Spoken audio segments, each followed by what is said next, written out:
Well, here we are, part 2 of the 30th of July 2024, and the time is 5:26 p.m.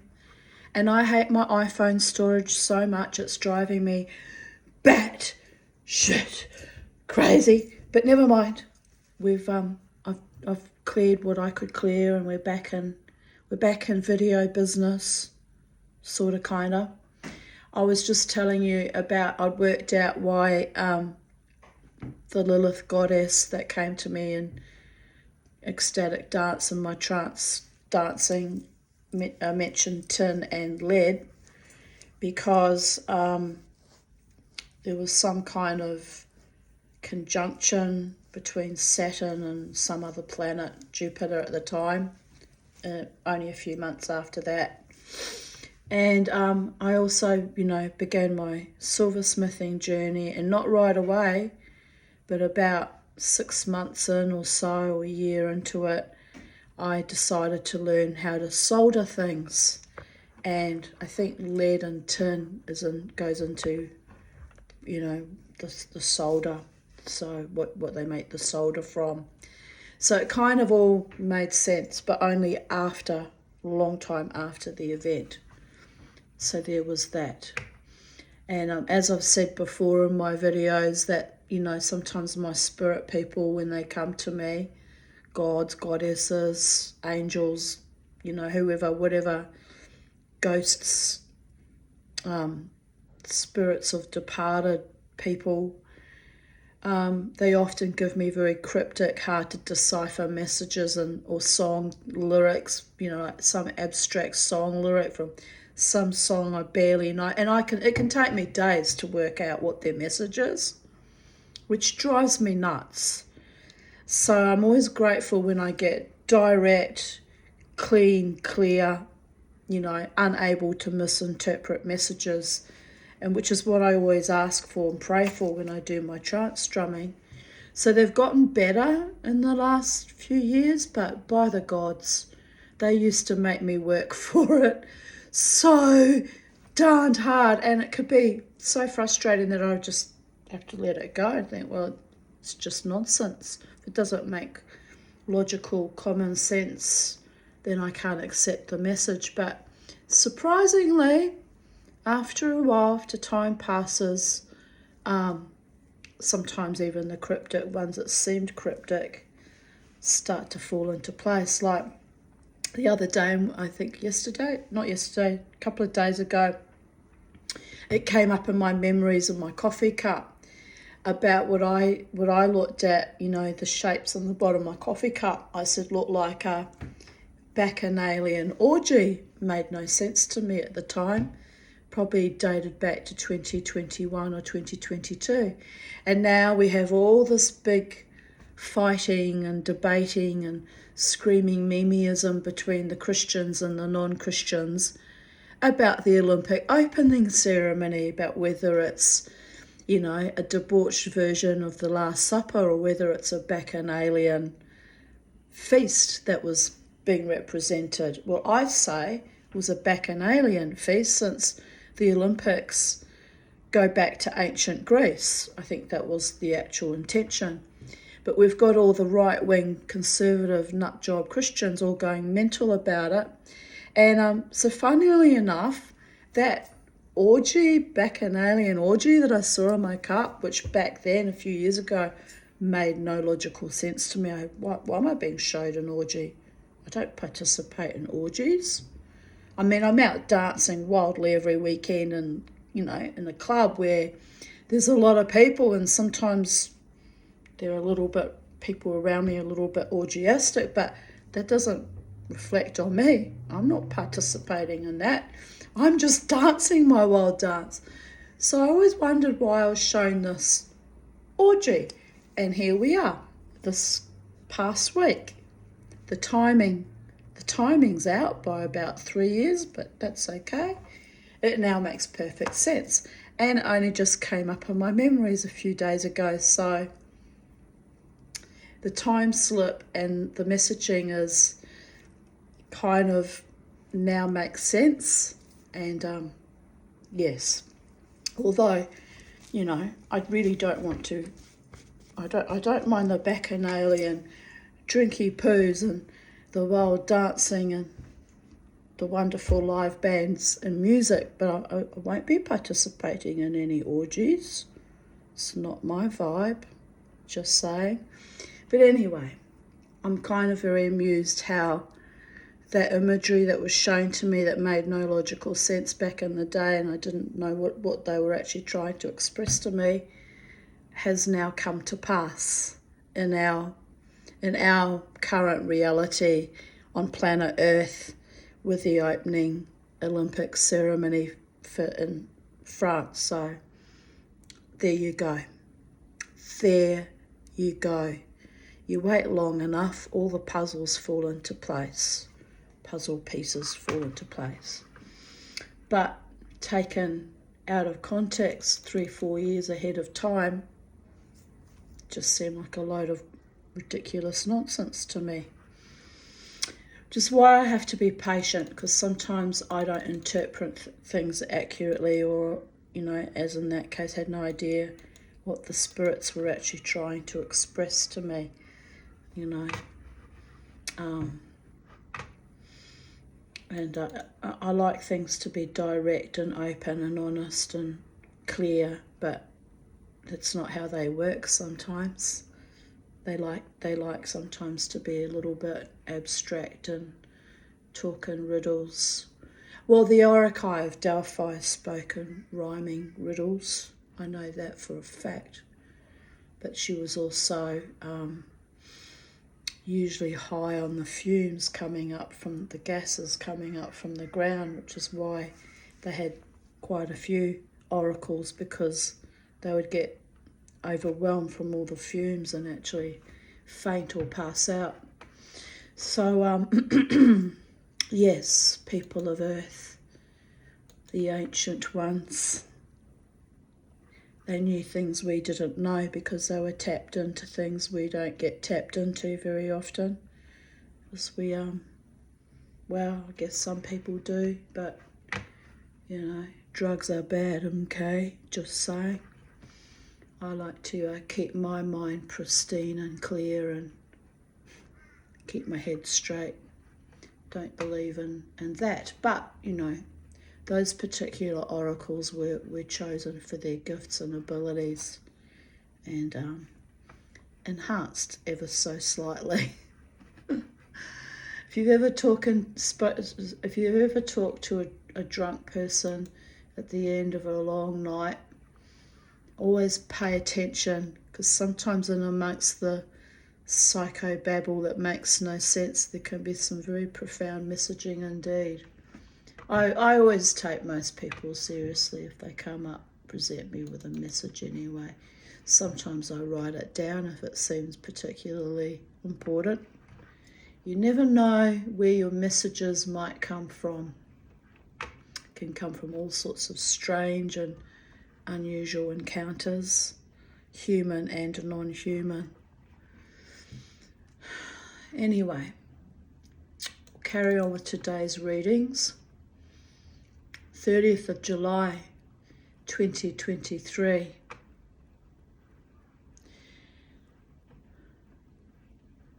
I couldn't bear to read yesterday's. I did make a video yesterday, but I decided against publishing it because I got very triggered and I sort of raved on and said a few inappropriate things that I don't think should be published, so I've since deleted that video. So it's hard. It's very hard for me at the moment because he died on the 1st of August, so there's some memories that I don't really want to hash over. But anyway, here I write, and I'll just skim through it because we know what the outcome was. Beauregard is still very weak. We snuggled in bed until after midday. He did another hard little poo this morning. He's not drinking today, which is a worry. And then I talk about making an appointment with the Animal Welfare League, who were just savage to me. And I wrote here, if I struggle to pay the costs after he's been treated, then I will sell the car. That should cover all the outstanding debts.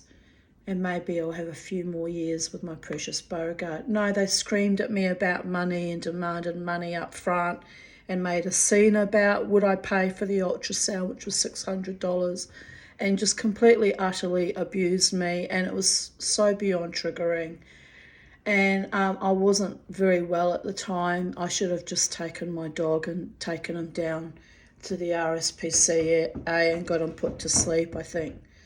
I think the cost there is about $150. Instead, I was charged nearly $1,000 by the AWL only to be constantly abused and then still come away with a dead dog. So that's how I feel about them. I think they're absolute bastards. They're supposed to be a charity that helps people in disability pensions, and I produced my concession cards so they knew I'm a pensioner. And no, they just treated me abhorrently. And I was lied and told that they do treatment plans, but they said, no, you have to use up all your zip pay first and you have to use up all your resources. I just thought they were the most mercenary, evil, rotten company. And then the way they treated my dog on the last day of his life, withheld him from me, was also beyond evil. And I will never, ever, ever forgive them as long as I draw breath. Just saying. But anyway, I write here, it's a beautiful, warm, sunny winter's day, so we're just enjoying each moment and holding our sacred tryst with this planet, breathing, praying, trusting in the divine judgments, which the divine judgment wasn't all that fucking lovely for me because I lost my dog. But standing in the portal between life and death, there was nothing I could have done. I couldn't afford $15,000 operation for him, and there was no guarantee he would even survive it. Or so they said, but for all we know, the AWL vets might have lied too. It sits with me like a canker in my chest to this day. Did they even speak the truth to me? And maybe he could have easily been saved by another kinder, more supportive, more animal loving, more New Zealander, hobbit, disability pension loving, kinder person, kinder vet. I feel even more particularly sick because later on my hairdresser told me about her vet and how reasonable he keeps his costs and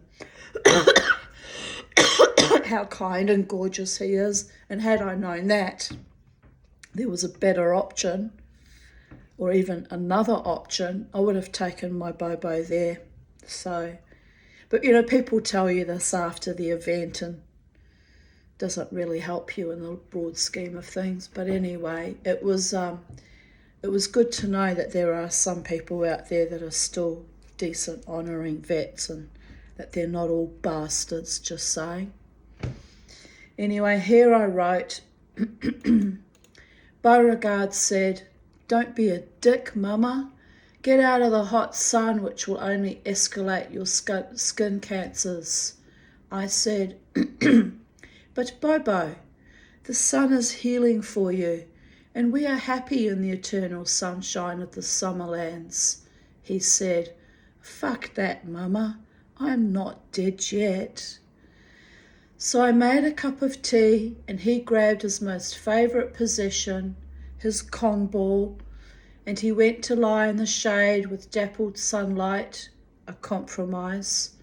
I've given him a few small chunks of raw mince, which he was quite enthusiastic about, but he is still refusing to drink. He just had a good pee though, so I suppose just for today, we are in a holding pattern until I can access AWL in the morning. If I'd known what bastards they were, I would never have even bothered to take them there, but I didn't know at the time, unfortunately. Oh yay, 1:40 p.m. He just had a drink of water. Phew. And here he is, lying in the dappled shade, playing with Charlie and his ball. I didn't see much of Charlie today because I was so busy, but anyway, mañana.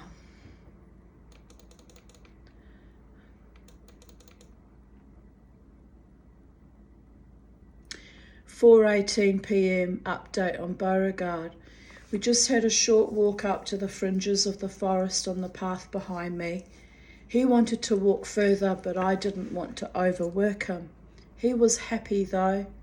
He smelled the smells, peed and scattered dirt everywhere, and a few times broke into a trot. I will still access AWL tomorrow so he can have a checkup and hopefully be in their system. Biggest fucking mistake of my life, by the way. But my heart hopes he is recovering all by himself without the need of serious medical intervention. I will keep praying that he gets well again. He is such a lovely dog, and I want him with me for as long as the gods will allow it.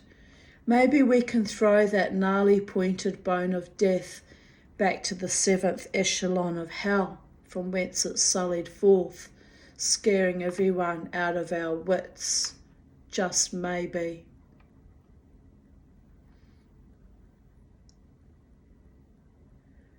And then I had some very lovely supportive messages from friends, which I won't repeat. But they're just so gorgeous. Everyone loved him dearly, of course.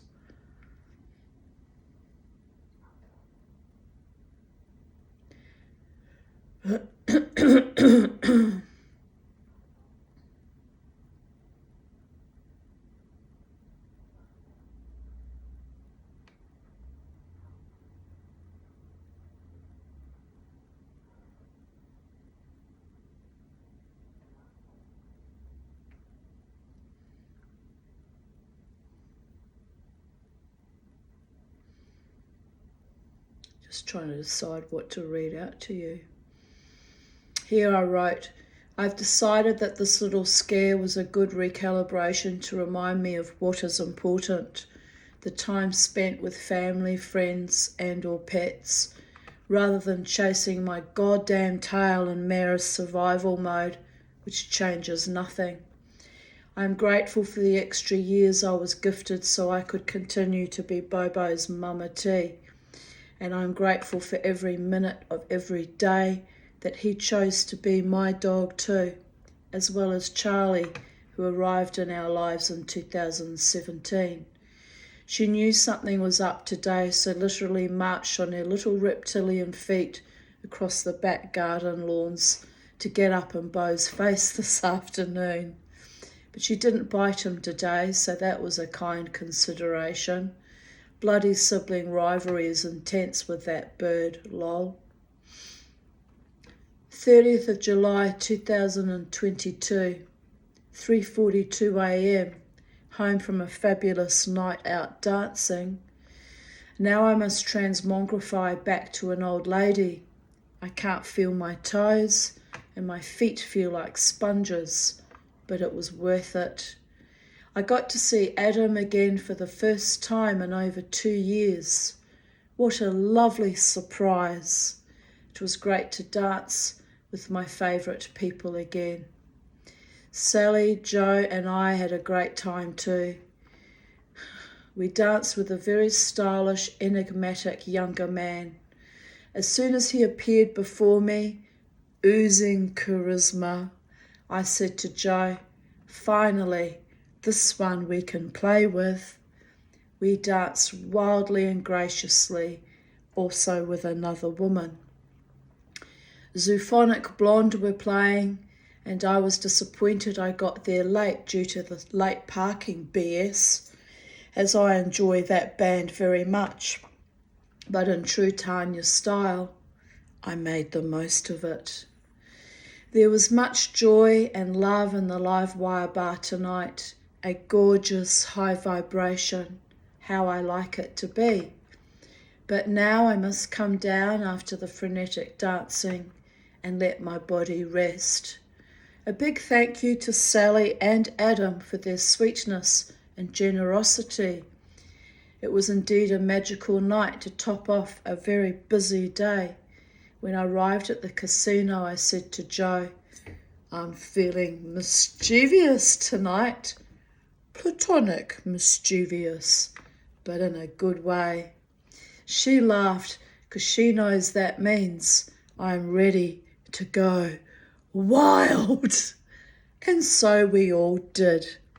It was fantastic. Indeed it was. Very bloody fantastic indeed.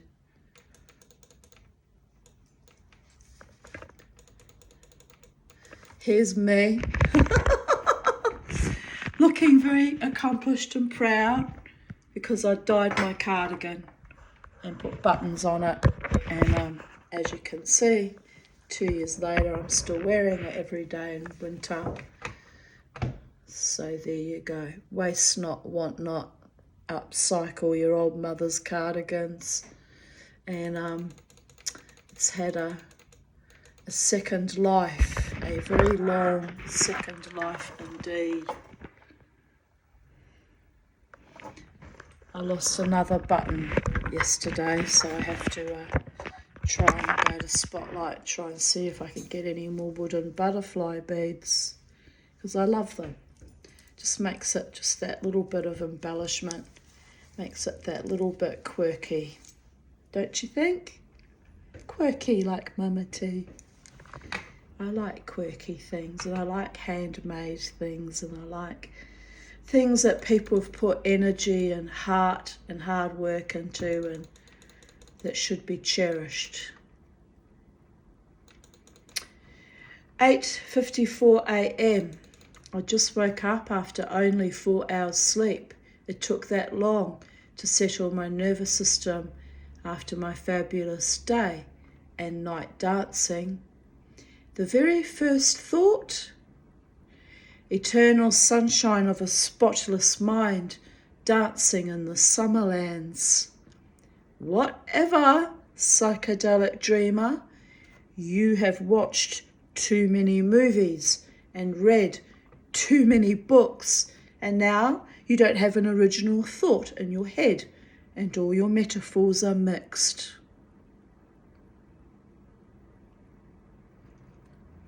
But it is also a sign of mastery over your own existence that your brain can throw up such sardonic one-liners when it is only just beginning to synapse, even if the metaphors are a mixed bag of enlightenment laced with poetic gnosis.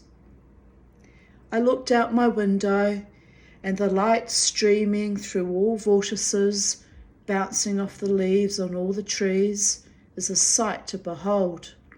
A silent streaming only gods can create. I have gained mastery over my kaleidoscopic, sometimes acopic, mind. I have inhabited this body, beleaguered by chronic illness and travesties and tragedies that would make most people insane and moribund, but I've danced myself back to a version of myself that, if not for the wild, triumphant, berserker joyous dance, I would not recognize. Life is beautiful. Live your best life every single day.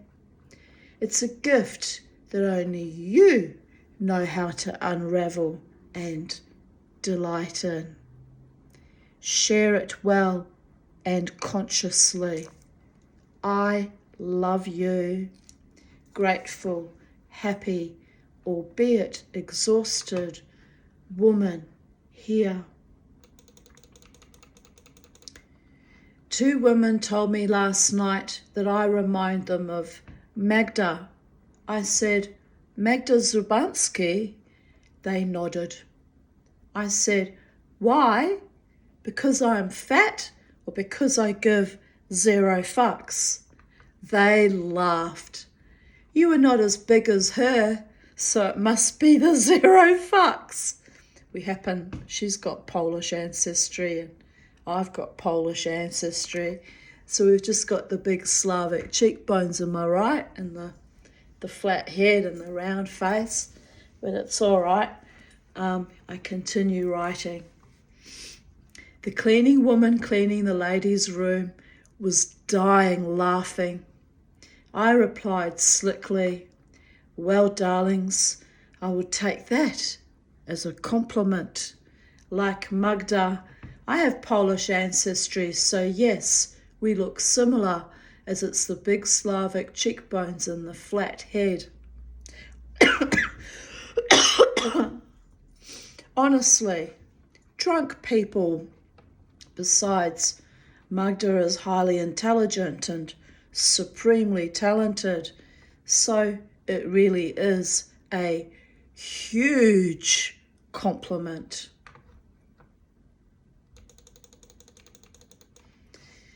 I just had to block Crystal, my own fucking daughter, can you imagine? The viciousness and lashing out at me because she has COVID tells me she is so fucking indoctrinated by this disease du jour that she is now dangerous to maintain in my life. I will move on. Life will get better.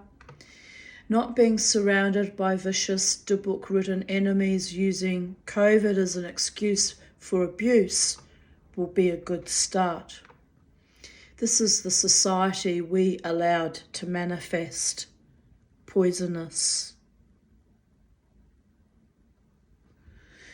When the dust settles and COVID dies out, or the evil systems that surround it die out, I will remember how badly I was maltreated.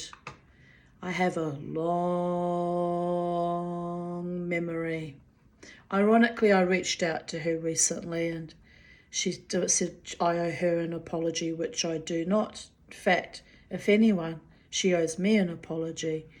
But that's our holding pattern, our stalemate, and it can just stay that until one of us dies now, because I'm done begging for love from my own blood and, you know, being the bigger person and reaching out only to get attacked viciously. And, you know, I'm just done. And she made all these ridiculous claims that I hate her and all this rubbish. I don't hate, even though I've written down about what's gone on, I don't hate her. She's my child. I don't really hate her.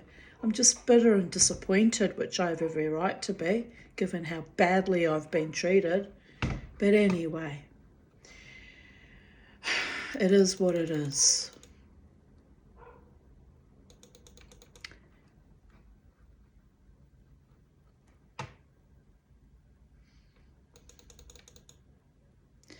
My friend Ralph O'Connor, we wrote other comments, but I'll just leave it at this one, the final comment. This pandemic has caused trouble in relationships with friends and family all over the world. So sorry it's happened to you too, but maybe Crystal will get over it. Hope so. Well, not really, I guess. It was the beginning of the end of our relationship, really. Here I can write here. Why have I written that? It's a picture of some crazy guy, but I don't know what the quote was. Some crazy guy doing some weird dance, I think it was a video, and I replied, "Me last night, lol." In fact, I think I went a little mad towards the end of the night, as I often do from being on fourth or fifth winds. Oh well, dancing for hours does take one on a journey, indeed it does, including visitations from rather infamous goddesses. Well, it is what it is. If the gods want to speak to me, they don't even have to wait for me to be in full-blown adrenaline extremis, overactivation, fourth or fifth winds. They can come to me when I'm quietly sitting on the couch minding my own business too. They are not limited by time and space or human perceptions or 3D reality. It's our limitations which we have to sometimes navigate when communicating with the higher realms too. 30th, I'm always in the back of my head, I'm screaming, be kind, be kind. They have been kind to me lately too, and very protective, sometimes diving in and using others to protect me, which was a little bit astonishing, as happened a few weeks ago. So not for me to question my angels or my gods at all. It's one thing I'm being shown almost on a daily almost in a daily process now, how much assistance I'm being given from the higher realms, and they tell me they're helping me with my love life. Well, I don't see any evidence of that yet, but I guess their time frames and human time frames, it might take the rest of my life before I'm allowed to join with the Ein Sof Or, and it's quite possible that my truly beloved partnership will be in that realm as opposed to in human existence. I have to make peace with that actually and accept it. I sometimes do and sometimes don't. Some days I'm like, oh, it's not fair and it's cruel and it's just not fair, but you know what? It is what it is. The Holy One and all manifestations will make sure, because I've put enough energy and prayers into it, that the right man will choose me at the right time, space, with harm to none and competition with none, out of a pure and powerful loving heart, with eyes only for me, by the way. And I won't settle for anything less than that, just won't, even though I'm tempted at times. But I know it's worth waiting for the one. And I just hope that my Jewish God, who is a very jealous God, brings that person into my life in such a way that I don't get triggered or freak out or think that it's a setup or have doubts or fears or insecurities, and it just flows beautifully, and you know, we fall deeply and powerfully and magically and trustworthily in love with each other, because I certainly cannot survive any more toxic relationships like I had up until 10 years ago. It's not survivable, which is why I gave up on love for that amount of time. Anyway, here we go, babies. My jewellery's out in the world though, so that's a start. Moving things on and out and hoping to manifest success financially at last. I mean, won't be a great deal of money, but it'll be enough just to inspire me to have something to keep working with and work towards. Give me a bit of confidence too if it sells. Oh, will I be doing the strut if my jewellery sells? I'll be walking around going, I am a jeweler now, I'm a jeweler. Because you're not really a jeweler unless your stuff sells, am I right? Oh, well. Anyway, not everything is about money. I do a lot of things just for the sheer pleasure of it alone, and if it brings joy to other people, then I'm contented with that. So not everything is about money, but it's just my goal is to be financially independent, and that's not going to happen unless I have my own little business and things sell and I can, get myself out of the long-standing poverty trap and holding pattern I've been stuck in for 30 years, virtually. Anyway, we continue reading. 30th of July, 2021. Very weak today. This is another reason why I haven't succeeded at my age like other people, because I've been struggling with my health all my life. It's concurrent with all the abuse, cumulative abuse that went on.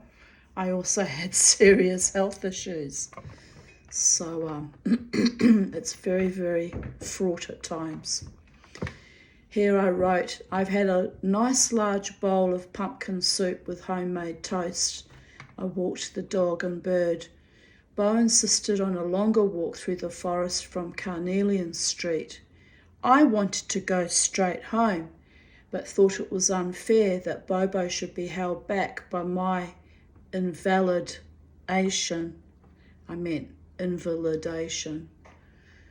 So we trawled very slowly and gently. That's how ill I felt. Even walking was a strain. He wanted to smell everything. It's been so long since I took him through the back of the forest. Personally, I feel like I am dying. That was 3 bloody years ago, people of Earth. And a deep grief has settled inside my chest. I feel dizzy and discombobulated this morning. I tried to make a pair of ebony and pearl earrings, but the holes were too narrow in the pearls, so I had to give up on that idea until I can afford to buy a bead reamer. Last time I just rammed my drill through them. I might just do that again later if I perk up. Just quite a dangerous thing to do, by the way, but I did just that. And all my fellow jewellers in the Women's Metalsmith Collective and the Bling Group went, you did not. I went, well, yeah, I did. What's the problem? And they went, do you realise how dangerous that is? Meh, got the job done, didn't I? But yes, there were a few things I did in my silversmithing jewellery that were quite dangerous, and I got told off in no uncertain terms. But anyway, I still am yet to buy a proper bead reamer, but one day it could happen. There's a pearl vise you can buy that holds the pearls in place, and one day I might invest in that. Here I write, it's day 4 since the colonoscopy. Oh, no wonder I was so fucking ill and weak. Those things knocked me off my socks for up to 2 months. And the heaviness of having to fight the front reception trolls has not left me. I feel like life is no longer tenable when there is such utter disrespect everywhere. I hope, quite frankly, that I die soon. I am quite done.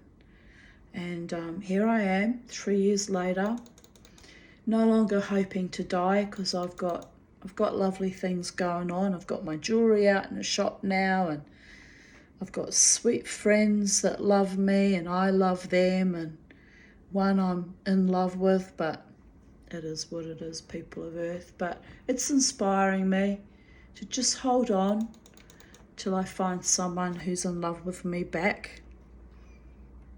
Queen of the Unrequited here. Man, it's like being queen of the damned, my love life.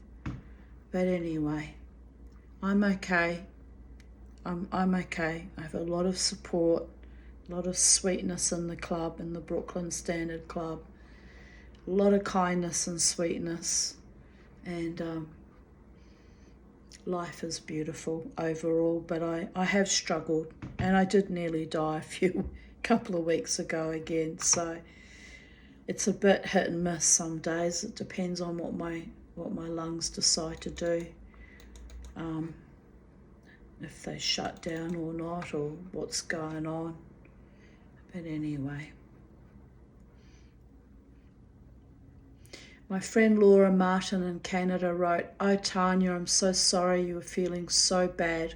A colonoscopy alone is a horrible experience, but that you had to put up with such detestable behaviour is inexcusable. Indeed it is. I'm sending you much love and many hugs from Canada." And I wrote back, "Thanks Laura, hugs." And my friend Sally Castle wrote, "Would like you to stick around, Tanya Aarons, please," with a big juicy love heart.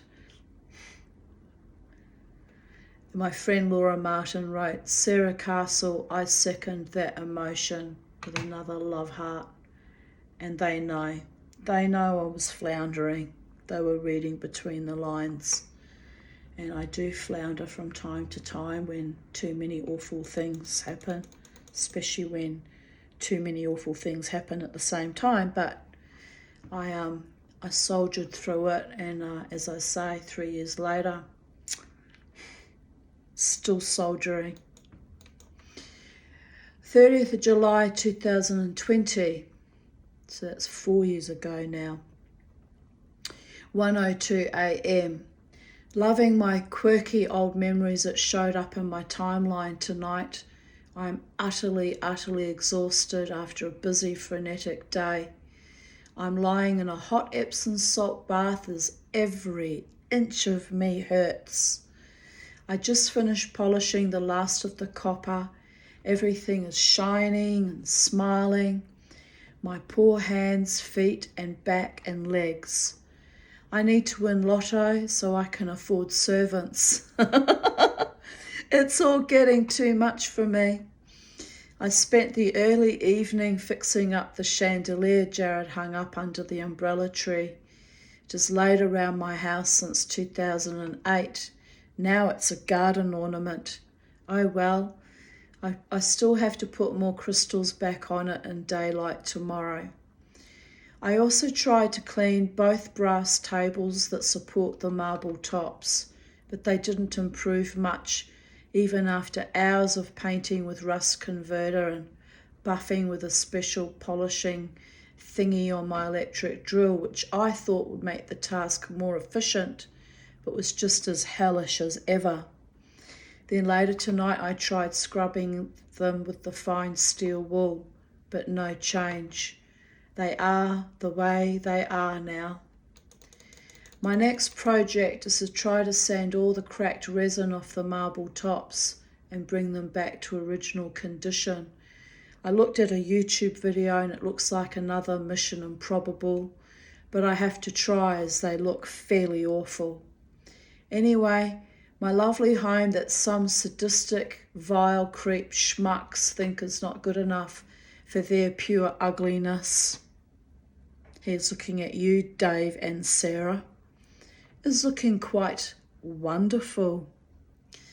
So yeah, anyone who devalues me or my home can just fuck off and keep fucking off. I might not live in a modern mausoleum, but everything in my house and garden is artistic, quirky, whimsical and delightful. I am so happy and grateful to be here after 17 years. Try 21 years now. I never made it financially to buy myself a better home, but I'm satisfied with the little bit I have. That is true success. Living my wildest dreams even in my poverty, while the snobs gnash their teeth in envy. Ironic? Weird, c'est la vie. I had a little smile as I was rearranging the crystals on my chandelier in the darkness. The sun had gone down, so I was still working by torchlight on my iPhone. I was listening to Toxicity by System of the Down and bobbing my head along to the lyrics. Some man walking past my house going up Diamond Street. He was laughing at me. I thought, well, yeah. It must look pretty crazy, so he can go ahead and laugh. As if I care what random men in my neighbourhood think of my artistic persuasions. Hanging crystals on a chandelier under the cover of darkness while head bopping to Toxicity, am I right? Well, the chandelier came from a very toxic humanoid in the shape of my mother, so there is that. It was kind of appropriate if you knew the history, darlings. But anyway, you have to laugh. Tomorrow I will rest, possibly Friday as well. I've worked on this house relentlessly since April or May, but it is pretty much done. I just need to take some old crappy furniture to the tip. I have been watching Homecoming on Amazon Prime. It's excellent. 30th of July 2019. Well, after reviewing my memories from today, I've had a good laugh. Funny life. I got woken up at 7 a.m. by the demolishers tearing down the house across the road 3 doors down. But they seem to have finished all that racket now. Pardon me. Oh well, in a few years I will be surrounded by new, modern, opulent homes, and I'll probably still be in my little ghetto housing commission, post-war cottage, outpost, a flying finger to the state and those with monetary success. As long as I still have my garden and my pets and sacred space and my wonderful friends, I won't mind at all. I better get out of bed. The lawn mowing man is coming today. I need to move stuff and let Charlie out to play. I had a lovely time with Jared yesterday. It's always good to spend cherished time with my tiny adopted family. Not a cloud in the sky. Perfect day. This is taken from my hammock looking up into my golden rain tree. And yes, absolutely exquisite it was.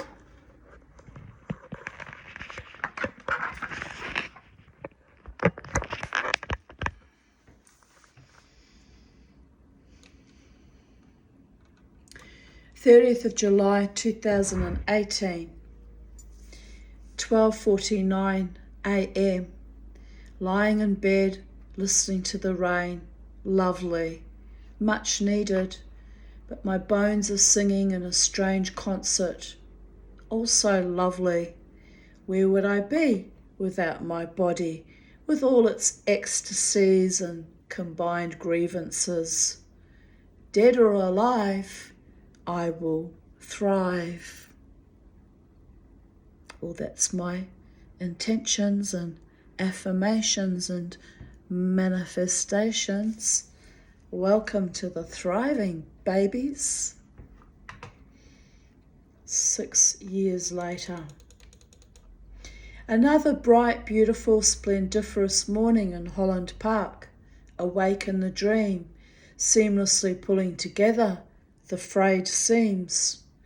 Synapses slowly igniting for the residual striking. Brain, check. Heart, checked and overflowing. Feet, cantankerous. Eyes, bit dry and sore, but as usual, seeing what they want to see, while my pineal gland overcompensates for decades of toxification. My intuition is better attuned now Big Pharma can no longer slowly kill me. Well, that was the plan, wasn't it, babies? Going down in a blaze of glory, as is my wont. Berserker queens must rally their forces of nature and fucking shine to be sublime and shit.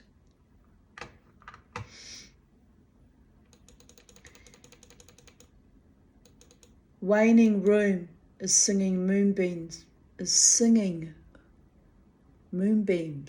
in my face. Oh, singing moonbeams? Did I mean singing or did I mean sending? I guess if you could hear them and moonbeams sung, what would they sing like? Who knows? I can't hear them, but I must have thought I could hear them in that moment. Poetic license. Poetic license, my darlings. My cat is senile. Oh, bless. I miss that cat. Miss Penny, back when I had a rose-coloured toilet seat, guarding the entrance to the 7th echelon of hell. At the three-headed dog, Cerberus, am I right? My beautiful Penny. But she was doing strange things, but it was the beginning of the end, really. Can't remember what year she died now. I think it was 2019, 2020. I lost one a year for 3 years. It was just absolute fucking torture. Anyway, I miss her a lot. 30th of July 2017. I finally went to sleep around 1ish after only 4 hours sleep the night before. I got 10 hours this time. Feel much better but still a bit woozy. My teeth hurt like hell yesterday but seem a bit better this morning. I woke up at 11. It's another gorgeous winter day. No rain though. I will have to water my garden. Charlie is happy to see me. The cats just care about food all the time, you know, because it's winter. That's what cats are like in winter. Penny was running amok in the house since 4 a.m. I even threw her outside for a while. So I was up for about half an hour fussing over, gormandising, overweight, spoiled, greedy, furballs. It's a life for the mama. And I miss them. It was a lot. It was a lot of work at times. I wish if I could click my fingers and have them all back with me, driving me crazy again, I would. But it doesn't work that way, does it, babies? They're waiting for me to join them in the light and drive them crazy again. Ha ha ha. Crisscross, babies. Mama will get there eventually at the appointed time ordained by God and all the gods and all manifestations. It's going to be quite a homecoming when I ever get there. Here I shared a photo of I think it was a corn chip, not sure, but anyway, I commented, the path of true love never runs smooth, but it does serve up interesting shaped crackers. And here it is. So it was a cracker. When you're in love, babies, you see love hearts everywhere. Sad but true. Oh my goodness. I just had a lovely walk in the forest with Charlie. Kiss and shit, shit and kiss all day long.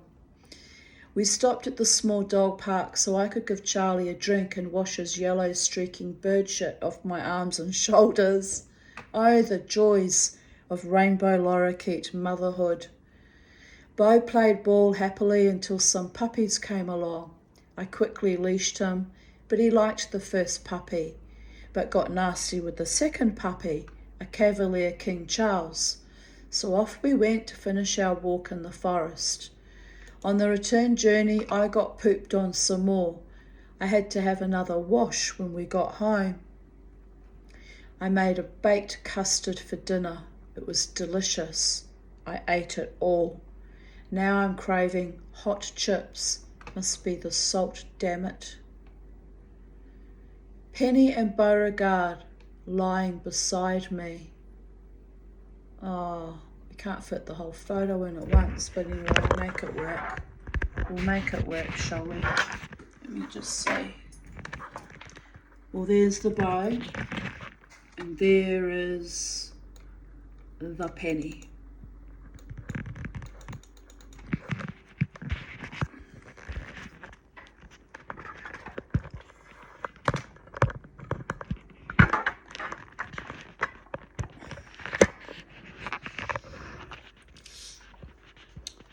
July 30th, 2016. I had a wonderful night dancing, marred only by the man I love, staring from the opposite side of the room with a woman in tow. 3 years of his stupid, inane mind fucks. I have prayed to God and my angels to bring me into perfect alignment, to allow me true love and joy in the remains of my life. Stage 1 They brought my dead bastard ex to my door. The energy vampire could not enter my home, but he banged my door down, knock, knock, knocking on heaven's door, as he knew he could not leave without my closure. Weird shit. That was like the beginning of June, the month before. So I was still recalibrating from the shock of that, quite frankly. I've never in all my life, and I've studied the occult all my life since early childhood, been a student of the occult in one way or another. I've never ever before heard of someone's ex-lover haunting them for 4 consecutive nights like that. Ever. It was the most bizarre experience of my life, and I've had quite a few bizarre experiences. Stage 2. Now this one stands idly by, smug, cruel tormentor. I keep my poker face. He will never know how much he hurts me. I don't think he gave a flying fuck. Did it quite deliberately. Fucking sadist is who he is. Would still be that way because a leopard doesn't change its spots, by the way. I've become an expert after David Davidson days, another sociopath, of never showing these weak, spiteful, malicious men how much they hurt me. They crawl like leeches under my skin, but I can extricate them. I am a beautiful, powerful, decent woman who deserves to be truly loved by someone kind and real and decent. Stage 3, the letting go. This has been my block and the source of so much pain and confusion, but I have started to heal, to see things as they are, to finally admit to myself that I loved the wrong man again, and that held me back from full actualization. No regrets. Being in love brought me back to life. A kiss from a cold prince of winter's discontent, but fueled me with enough hope and desire to keep living. I lost so very much, but I gained too. I learned to keep love alive in my heart and soul, just enough to keep me going, just for today. He could not rob me of what is truly mine, my heart, my soul.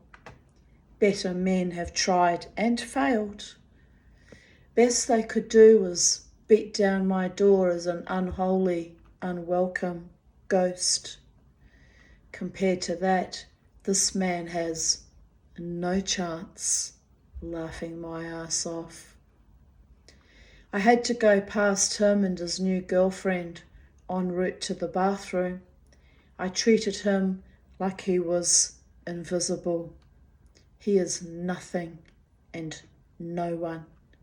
I will never acknowledge him again. He has played me for 3 years, but only because I refused to give up on hope and love. I hope he got something out of my suffering.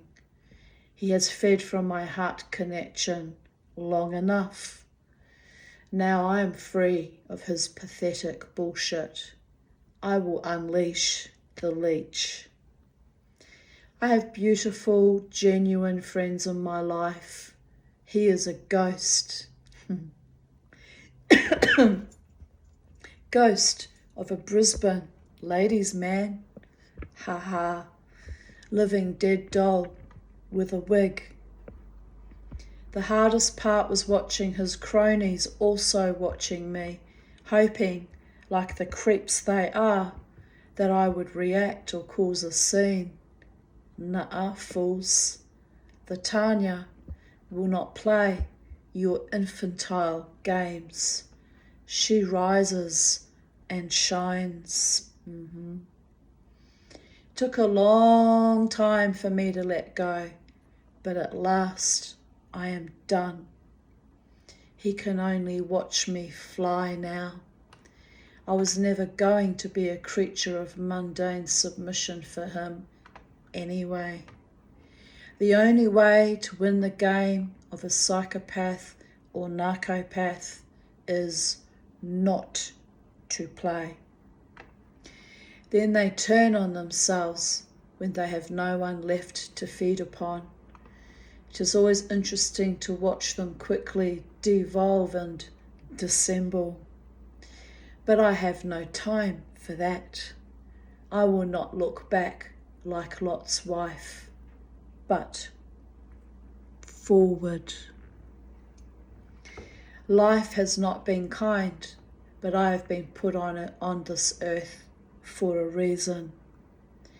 I may be denied a life partner over and over and over again, but I have a purpose that is yet to be revealed to me. Perhaps to show others that it is okay to walk this world without a romantic partner, without liars, cheats, psychic vampires, abusers.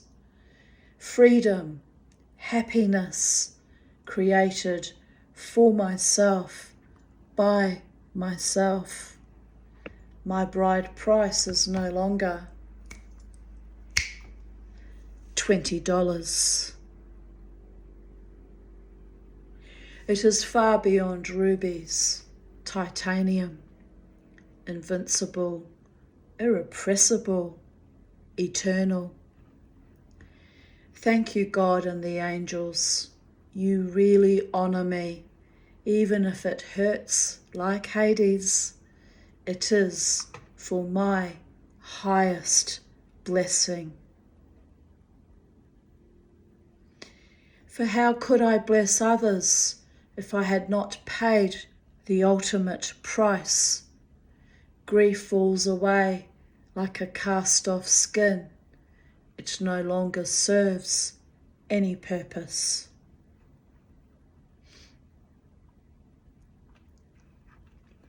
I took that four-legged heathen brat child to the dog park, but he was nasty to another puppy, the stupid jerk. So I took him away right away and for a walk around the block, then came home.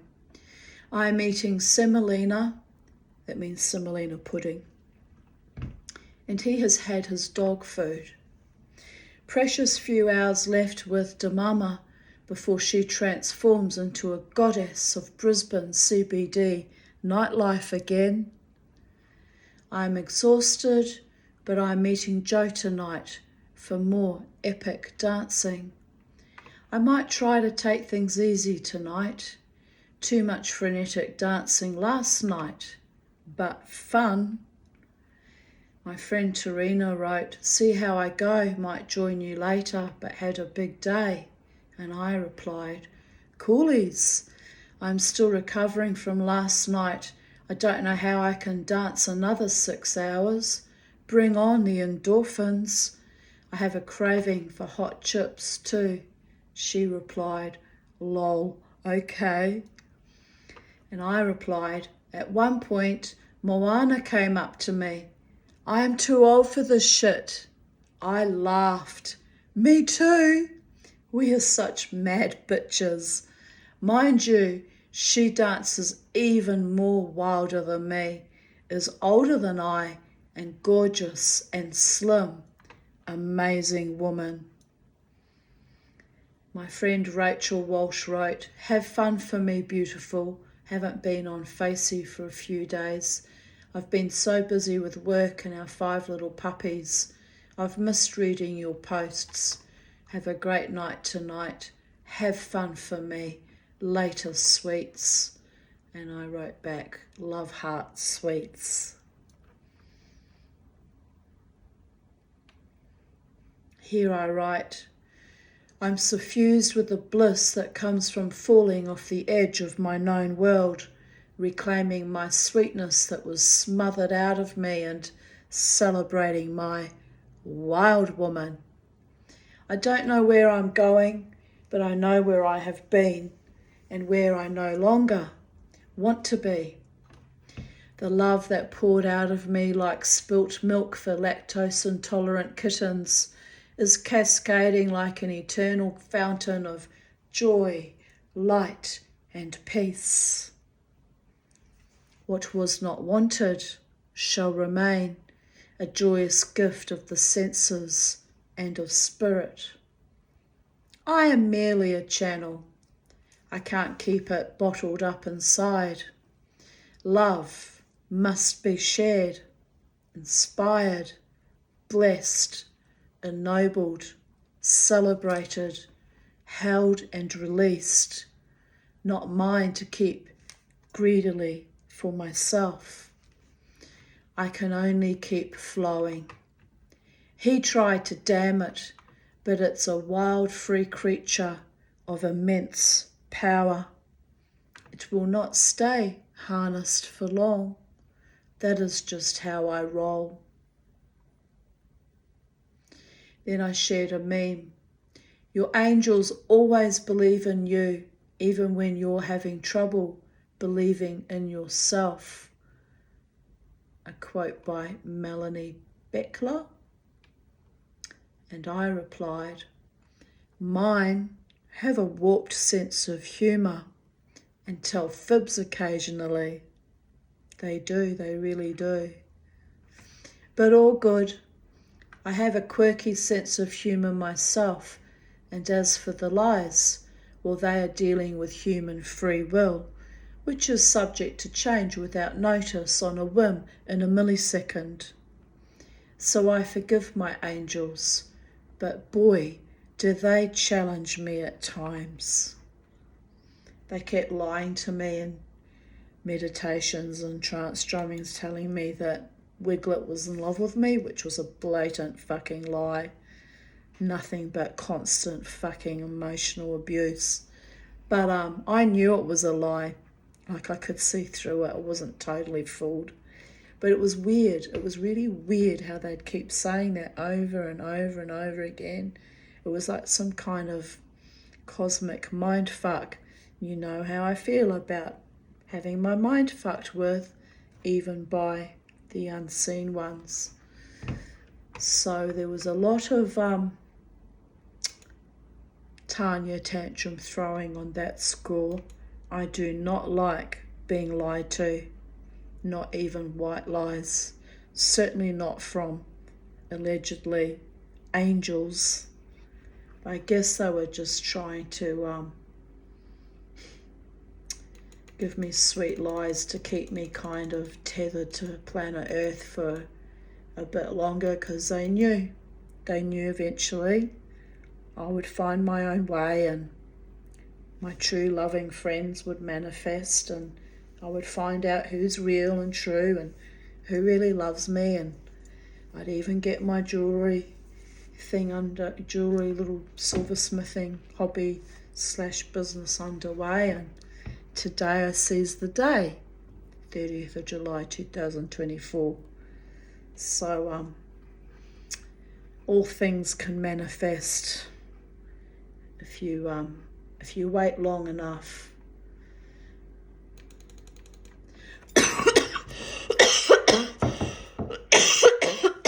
And it's possible that at that time and space in 2016 there was someone truly loving me too. They just had the wrong entity and mixed it up. Although you'd think, being angels, they could tell the difference between male souls. And it was odd. But anyway, that was then, and this is now, babies. 6:07 p.m. 4 hours until our dance again, like an intrepid maniac on acid. Can I do it? Yes, I can. But everything hurts. Ha ha.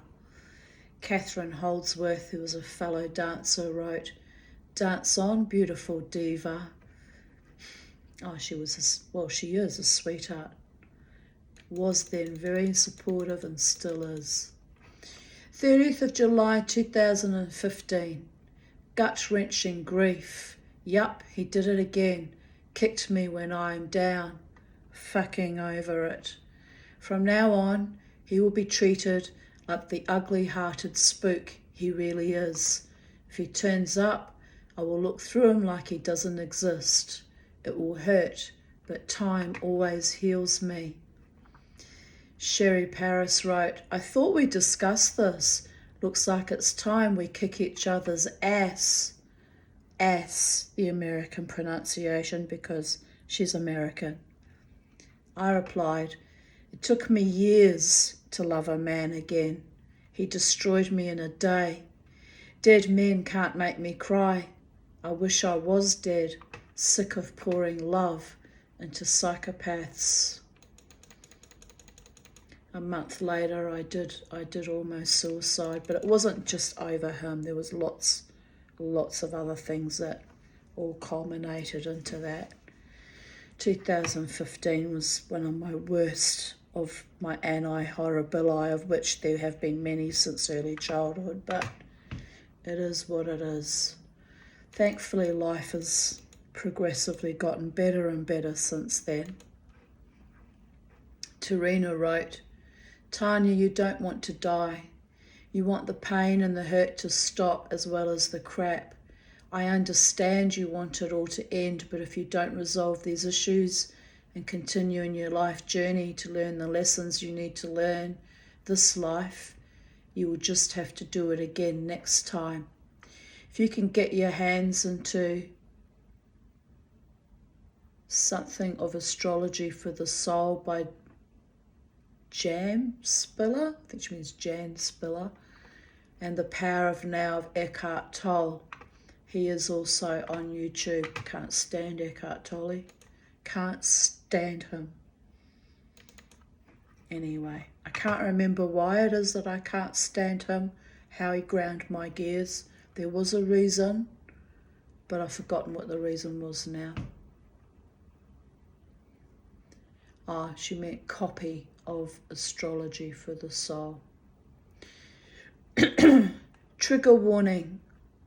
Violence, homicidal ideations, righteously so, racism, misogyny, child sexual abuse, subcultural interactions.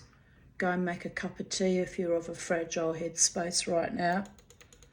You're under no obligation to listen to any of my true lived experiences and stories.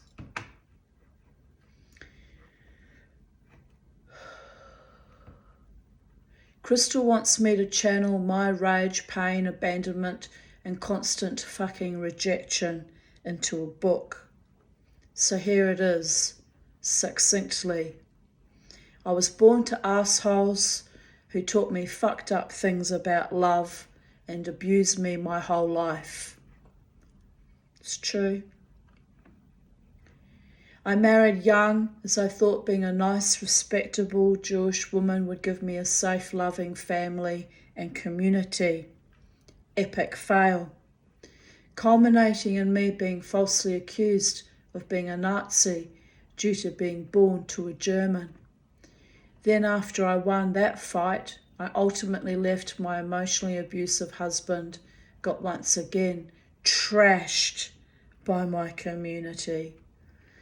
Then after years of being strangled and abused by several Israeli boyfriends, I shut myself away from life for about 10 years, completely celibate, completely dead inside. Then I grabbed at love again with an alcoholic drug addict who was incapable of loving anyone. In the end, one of his pathetic wannabe neo-Nazi mates threatened to kill me with a stupid samurai sword ornament bullshit thingy hanging above his head. For the first time in many years, I felt a little homicidal, like we eyeballed each other.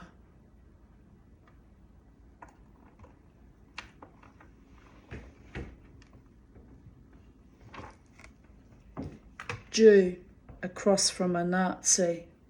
What the fuck? In this day and age? I knew if I bolted over his ugly ranger head, I would have that sword before him.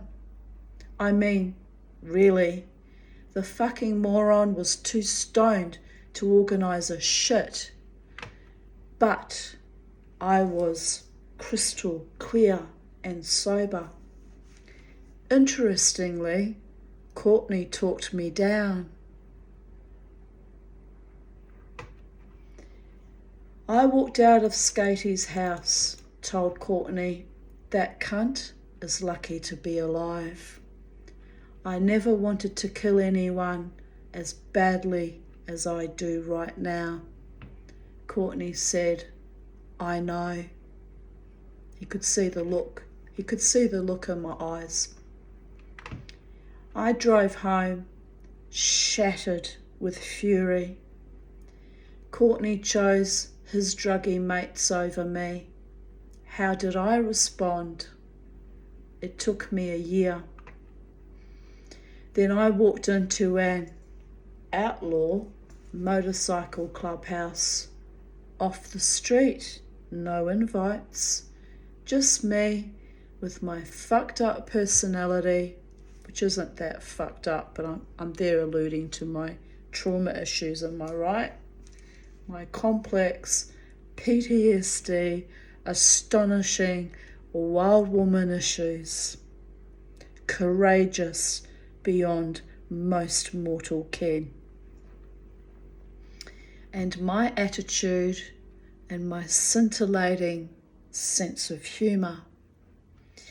The opposition of Courtney's little associates was method in my madness, babies. He shat himself when I told him, even more when he realised they made me welcome and the president thought I was awesome. Don't worry, I spent 8 months talking, drinking and playing pool. The president said he wouldn't let any of his men date me.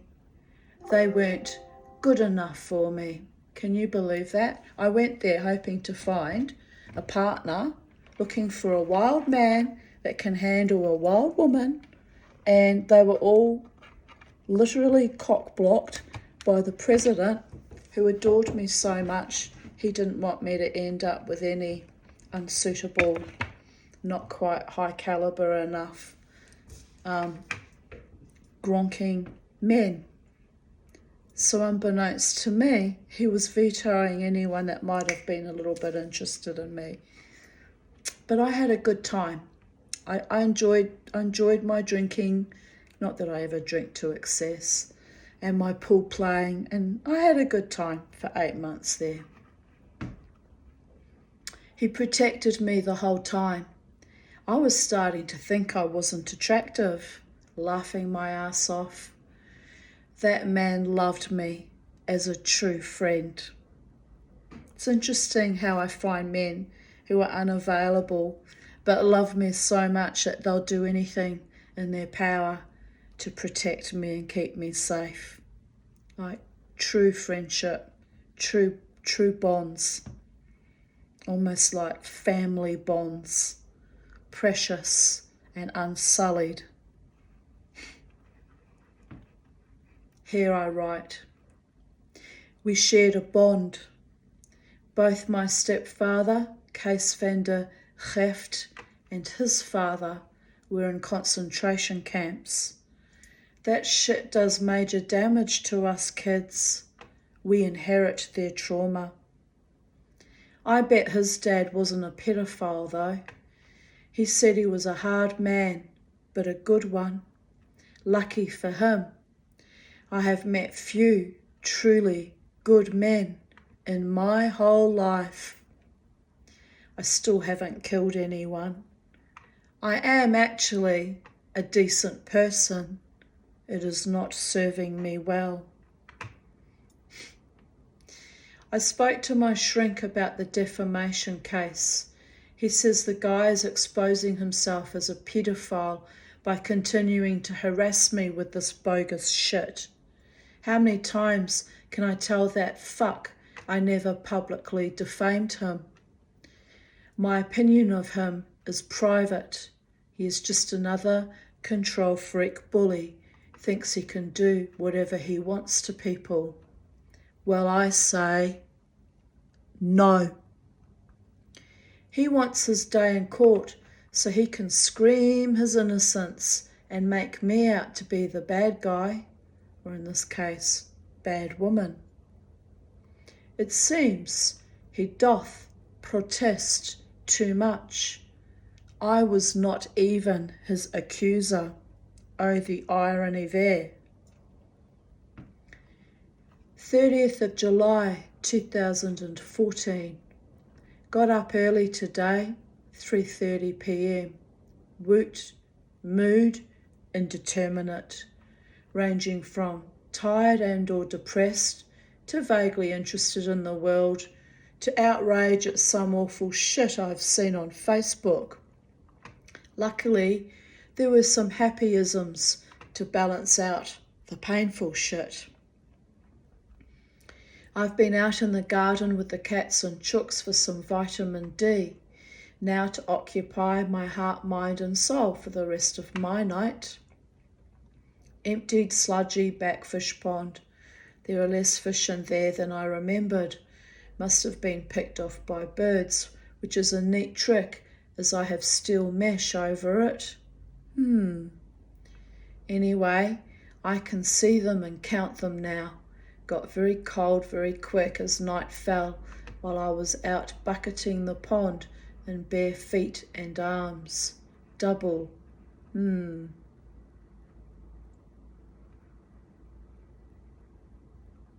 I shared a blog, positiveoutlooksblog.com, blah, blah, blah.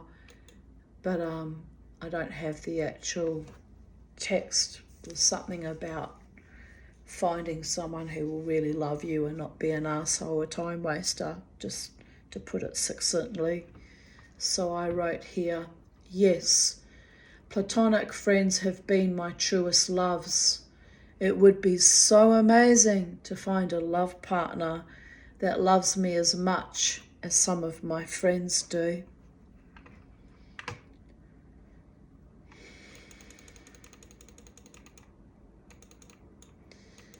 This Mexican bridal shop mannequin is hiding a morbid secret. It left me speechless.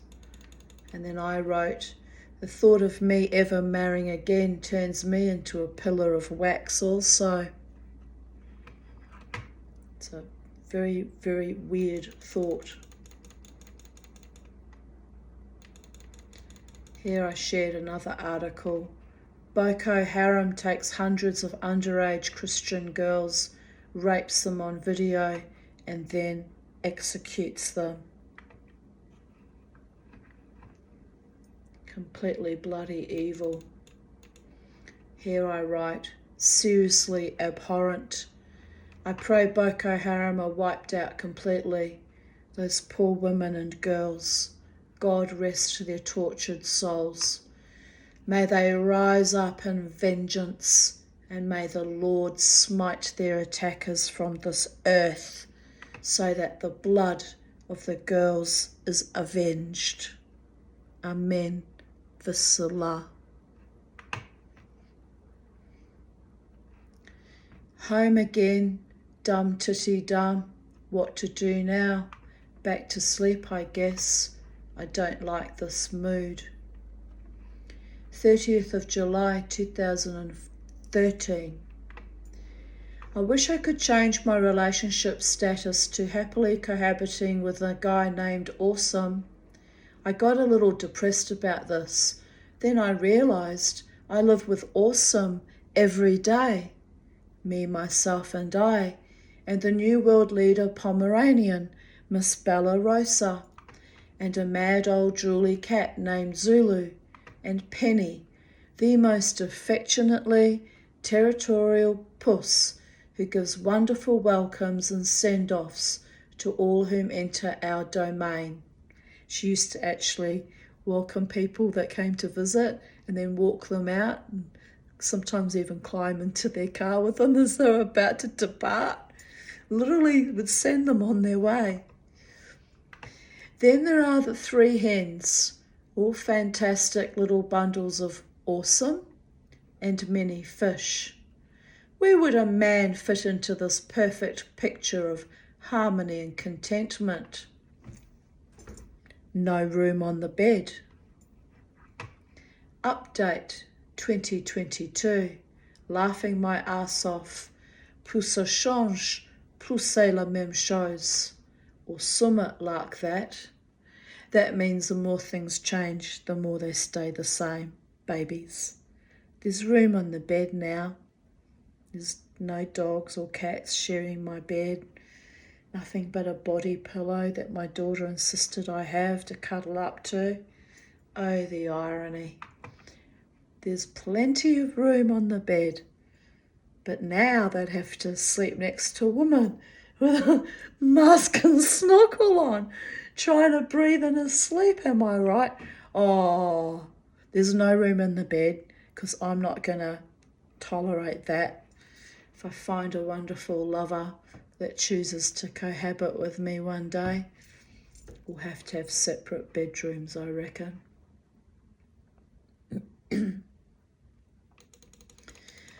Slept a lot today, so I went to my GP this evening. Got to have a blood test. Gail says it's my depression and that I've hit the wall. Quite possible. It's been a stressful year. Guess it won't hurt to sleep more and slide away, as long as I keep dancing once a week.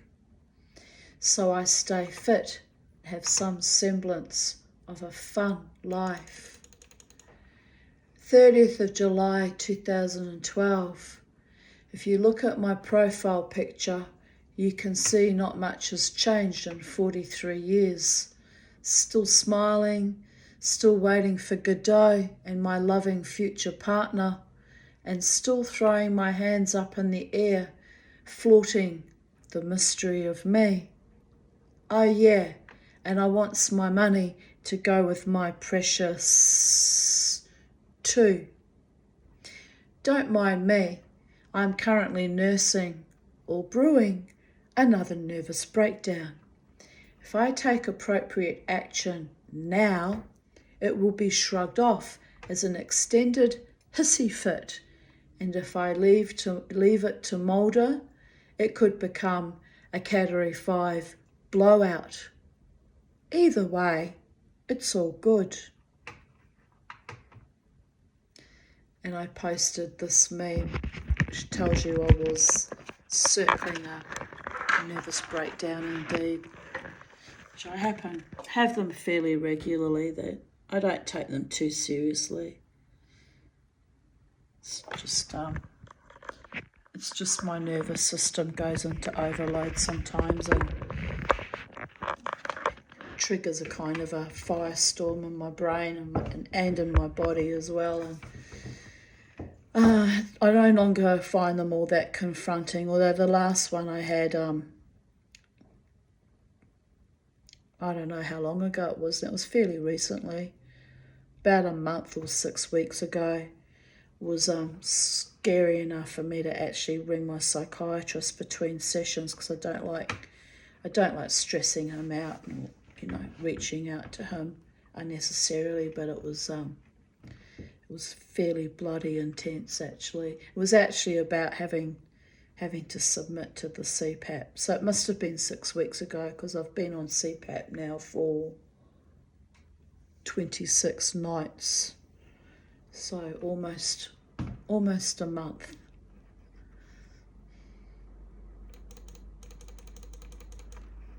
'30th of July 2011. Visiting Gail, drinking red wine and watching Talia play Nintendo DSL, which is Might as well watch grass grow. But anyway, the kid was happy, you know, that generation that grew up on video games and can barely cope with normal interaction with normal adults now. It's astonishing, but that was the handheld video game addicted generation. We all had a lovely walk at Sherwood Arboretum, so at least the kid got to have some interaction with actual nature. That was nice. Miss Bella was most impressed, but we didn't see Robin Hood or Maid Marian. I am astonishing. You have to laugh. I am astonishingly depressed about the eHarmony free weekend, but I blew any chances of attraction out of the water in my usual charismatic style by asking for bikers or men with Harleys, and then announcing that I am an anarchist and a revolutionary at heart, a deep thinker, not your average woman, and not a wilting violet. Do I know how to sabotage babies? Wait a minute. I defy. Anyway, you have to laugh. That's why I don't do internet dating. I don't want to deal with any bozos anyway. Men that lack substance or lack couth or lack any measure of real intelligence. They're just gigantic yawn to me. It's probably why I'll be alone till the day I die. And you know what? I'm perfectly okay with that. I'm not wasting my intellect, my emotions, my spiritual powers, my physical prowess, my sexuality on morons. I'm just not. I was married to one. I can't do that ever again. It's not going to happen. Anyway, laughing my ass off, I adore how I awesomely self-sabotage. I do kind of adore it though. It is comical at times. The upside of this will naturally be that any serious punters who get past my Sabra persona, Sabra is a cactus with all the thorns in the desert, prickly, prickly, prickly, prickly, and actually nibble at my bait must be made of pretty interesting stuff. So I'm looking forward to seeing the incoming results, if any. I also put no racists or gronks, so there goes about 99% of my biker fraternity. Oh dear God, my president from my outlaw bikie, clubhouse, he knew what he was doing when he was making sure that no gronks or racists came anywhere near me. Oh, he loved me, that man. He loved me. It's a pity that the men who have truly loved me in my life have all been married or in partnerships, isn't it? And that the single men all just either played sick, perverted games with my heart and mind like Dave, or were just, just not blipping on my radar because whatever. Fate, darlings, fate. Here I write, shmeh. Next fun thing to occupy my bored, stagnated mind and devolvular love life. I guess there's the sex shops to get my head around. But if I ever go into one and actually work out what stuff is for, I may never want a live man again. Speaking of live men, it's not the men in my life that count, it's the life in my men. Methinks I've been in relationships with too many deadly, boring men. So I really, really want a live one next time. Oh dear goddess, can you imagine if I actually got into a sexual relationship with a man that was just meets me halfway in every aspect of my being, who's actually alive in his own body, mind and spirit, and knows how to treat a real woman and is passionate and romantic and devout. Oh my goodness, I think I'm going to fall off my chair and faint if I met one like that who really wanted to be with me and, demonstrated that. I think I would be so astonished. I think I would just faint. It would be just beyond amazing. But anyway, here I write, should I put that on? And he'd have to be available, of course. It's no good having unavailable men stirring me up all the time, lovely though it is. I need a man who actually wants me, doesn't play games. But anyway, I still would probably faint even so. It's because I'm feeling dizzy because I'm actually exhausted and I'm feeling a little bit faint for real right now. Here I write, should I put that on my profile? No zombies or boring shadow men allowed. Abilify was so good for dumbing my senses, so I felt just as dead as my men. Now I'm awake, alert, and fully present. I want a live one. Babies. Captured alive, not dead, and ready and willing to spend lots of time with me, which means the poor bastards have to at least like me, my personality, and other important lifestyle choices. I'm in love with Eric Northman. Now, where on earth will I find a true Viking with passion, style, grace, and devotion like that vampire?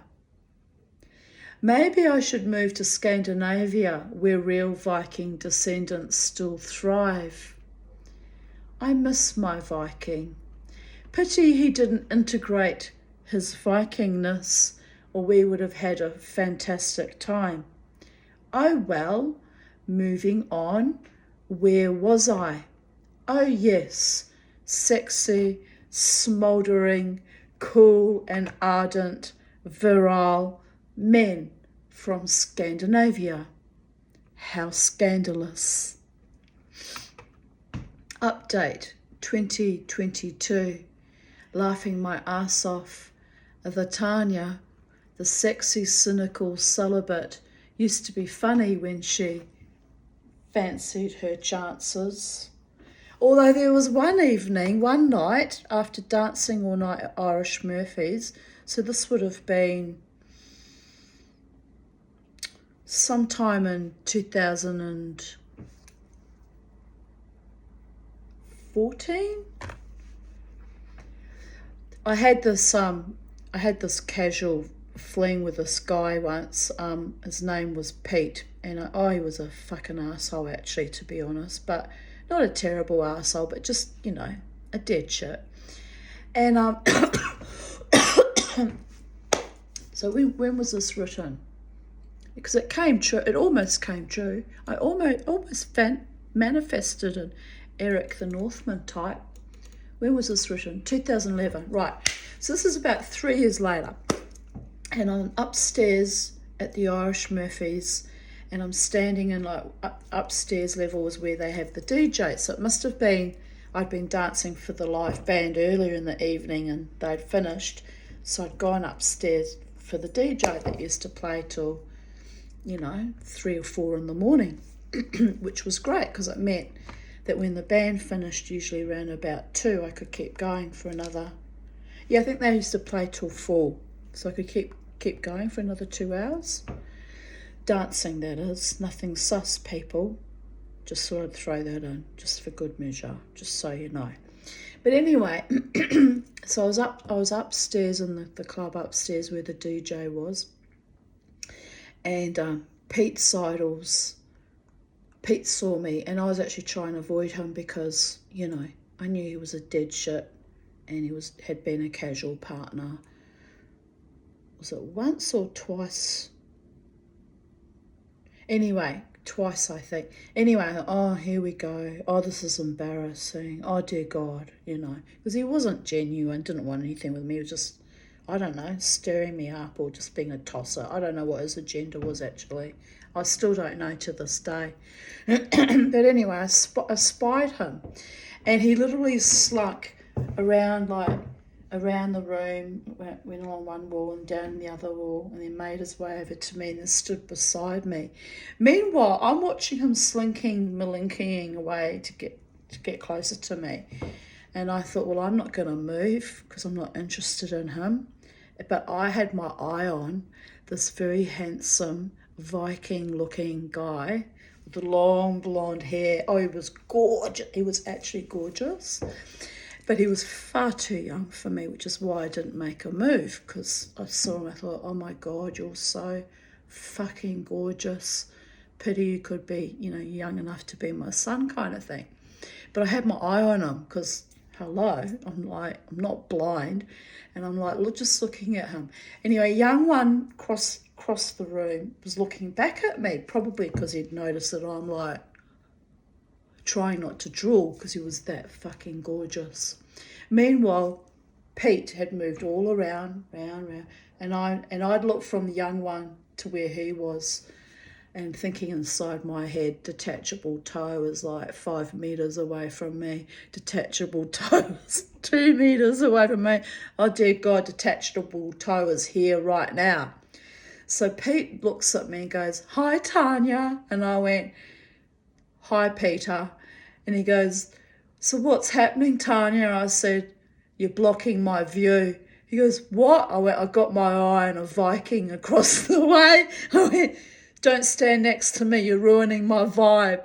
And he was like, "What?" Of course, immediately he got jealous. I don't know why he got jealous, since he wasn't actually into me and had wasted my time previously. But anyway, he decided to compete, didn't he? He goes, "Which one?" I went, "None of your business." He went, "Well, the only one across the room that looks like a Viking is that young fellow over there." And I went, "Fuck you, Peter." I went, "Yes." I said, "But he's too young for me, so it's not going to happen, is it?" So the bloody bastard crosses the floor, really obviously made it obvious. Didn't slinky malinky around the walls to him, did he? No. Crosses the fucking floor, says something to the young one. The young one nods and smiles, shakes his hand. The two of them turn around, still holding each other's hands, shaking, and look at me, and they go like this, "Yeah, we've got it all made, baby." So I'm just like. So then Pete comes back to me. I said, "What did you do that for, you motherfucker?"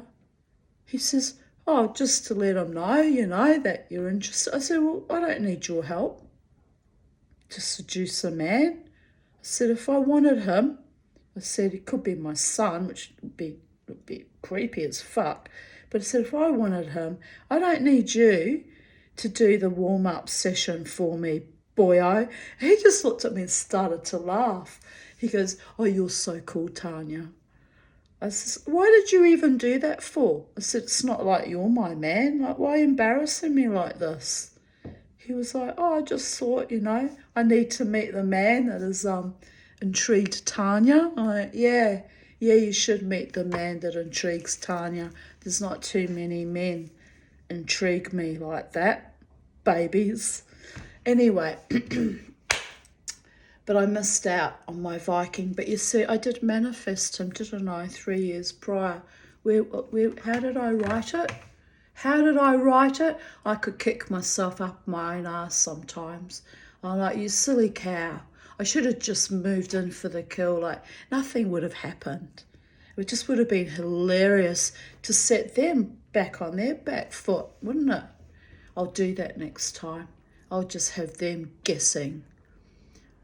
Here I wrote, "Now where on earth will I find a true Viking with passion, style, grace, and devotion like that vampire?"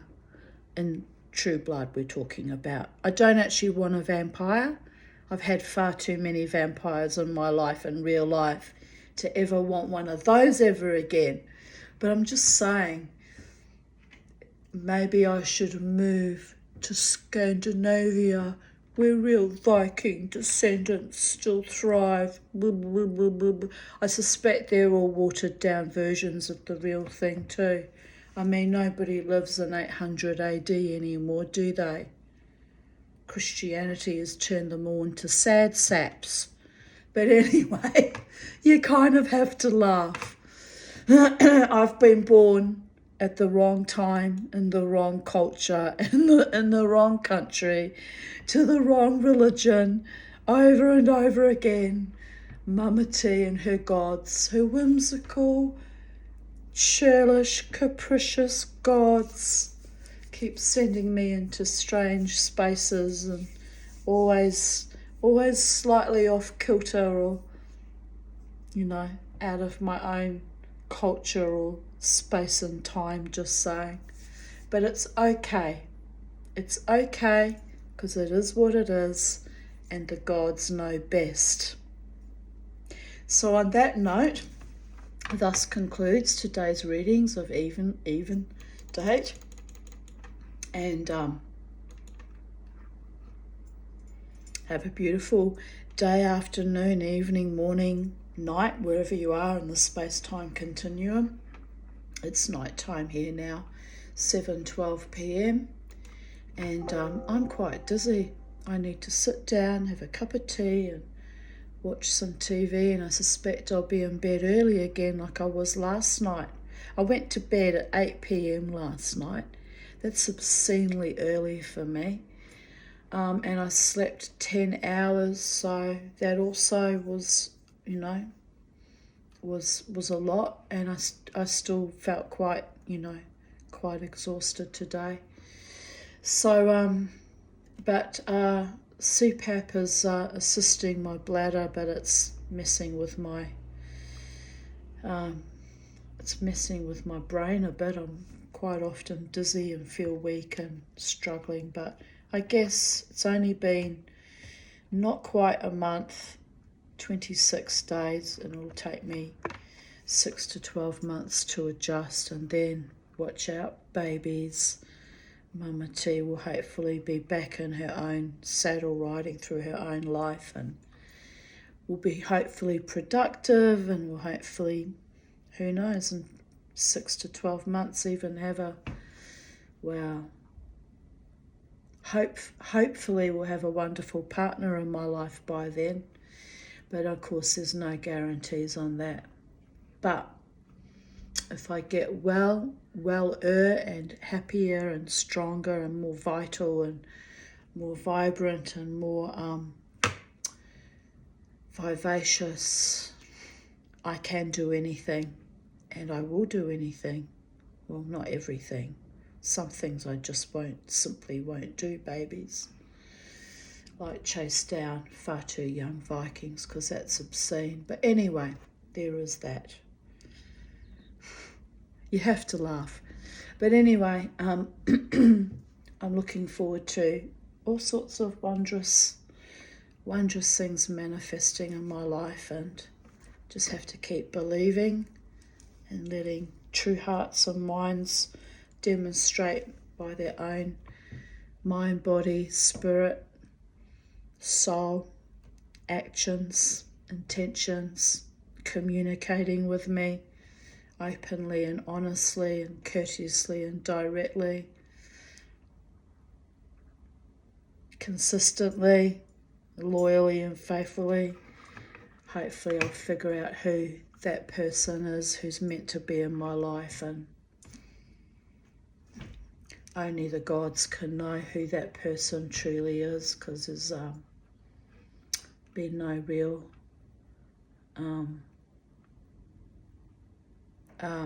real commitments made, and just lots of nonsensical flirting and frottering that goes nowhere. And it's starting to grind my gears, which means it's time I moved on from that, I guess. But in the meantime, I will do what I have always done for many, many years, is just keep dancing, because it's good for me. And those of you that enjoy dancing with me can join me in the dance, and those of you who ultimately, courageously, with great passion and love and romance and deep heartfelt emotions, choose me to be their partner, that one person will have to let me know, won't they? And hopefully it's someone that I have in mind and I don't sabotage, or I don't think that they're just playing me for a fool.